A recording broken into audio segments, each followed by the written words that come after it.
So if you want to make it big in 2021, this is the second of the 10-part New Year's resolutions that I've made in my life and my business, and that I think you need to make in your life and your business if you want to kick the door off the hinges, become a key person of influence, and make a dent in the universe. We've already covered the first New Year's resolution, which is to spend more time working on your business than in your business. And you can check out makeitbig2021.com and be able to find the whole series of these if you're watching this after the series has been completed, of course. So the second New Year's resolution, if you want to make it big in 2021, is hire more team.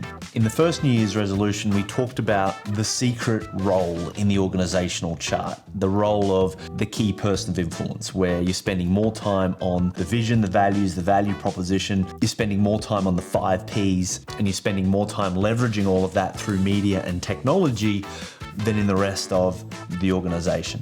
The entrepreneur's bet, and it's worth asking whether or not you've made the entrepreneur's bet or not. The entrepreneur's bet is the hypothesis that you can make more money playing the role of the key person of influence than it costs you to delegate everything else. So if you're finding yourself spending too much time in sales or marketing or operations or delivery, and essentially you've got yourself a complicated, expensive, difficult, ever-changing job, but you're not really in control of what you do every single day. You're responding to the market, you're responding to this issue or that issue or this fire or this problem, then you're not really a business owner, you're a business operator. The number one way to evolve from being a treadmill operator to a business owner, an entrepreneur, is to commit to hiring team. Now, let's just say there's 2 businesses. One, there's an early stage business. So that might be you, let's say sub $200,000, $250,000 a year. Then you've got someone above $250,000 a year, somewhere below, say, 3 million. So you've got a good business, you've got a good team, etc.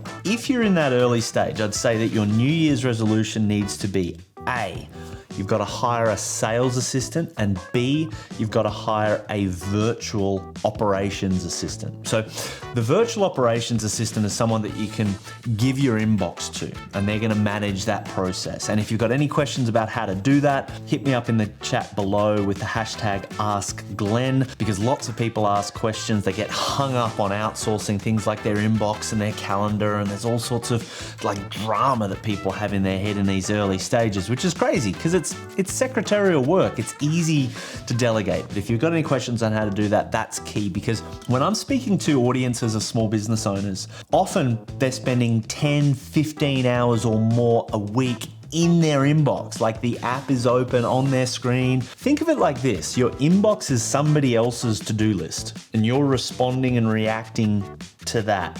Pretty sure Branson and Musk aren't sitting there looking at their inbox going, oh, gotta get this out, gotta get that out. No. Like they're putting rockets in space. How you do your inbox is how you do everything else from an operational, functional perspective in your business. And if you're doing that yourself, it's likely you're doing a lot of everything else yourself that you really shouldn't be.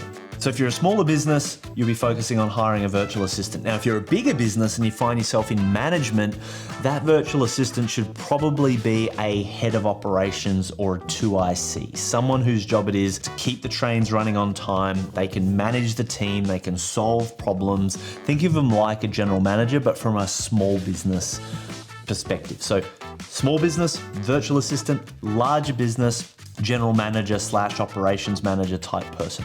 Bottom line is their role, part of their stated job description, is to push you up out of the business. So the way I approach it is I always think of myself as being worth $1 million a year, and you should too. Now, whether or not you can actually pay yourself that every single year is different to whether or not you perceive your value as being that. Because the moment you perceive your value as being that, it doesn't make sense to do a $20 an hour job managing your inbox. And this is where the entrepreneur's bet starts to come into focus. You start to realize, if I'm spending all of my time on secretarial, administration, operational type work that I could easily replace with someone who's eminently more qualified than you, most likely, right? Because if you're doing stuff that you don't really love, you're not going to be great at it. So hire someone that's good at it.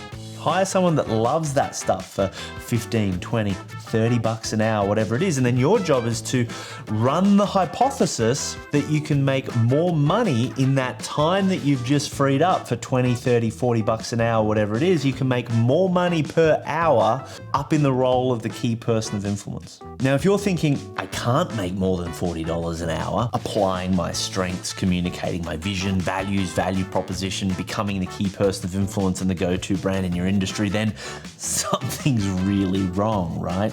I found that until I made someone in my business accountable for keeping me out of the business, I would find a way to fall back in and start tinkering around. Whereas when there was someone there saying, Glenn, we got this, go to the beach, I'd be like, oh, fine. And I'd sulk off to the beach. That's kind of how to help solve the operational stuff. Commit this year to make it big. You're going to hire yourself a shit hot virtual assistant, or you're going to hire yourself a shit hot operations manager type person. And if you're interested in some of the position descriptions and things like that we use, just throw us a question with the hashtag AskGlenn.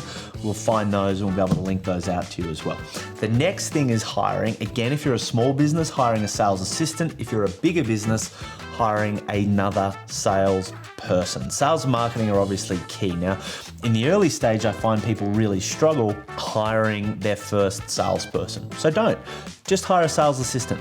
I want you to think about how much time you spend in a week or a month reaching out and priming prospects to get to the point where you can be in front of them presenting so they can say yes and you can bring them on as a client and then do the work. Again, I find for a lot of small business owners, it's somewhere between, 5 and 10 hours a week of that prospecting type activity. Although usually small business owners hate that stuff and so they avoid it and do it badly and their revenue really struggles as a result. So hire someone. They don't have to be the top of their field. Hire a junior that you can train to do some of that basic legwork. Now, again, the more you're showing up in that role of key person of influence, the easier it is for a junior to reach out and say, hey, we're reaching out because of X, Y, and Z. We notice you've got this, that, and the other problem. And their job is to position you and to shine the spotlight on you, the visible, valuable, connected key person of influence,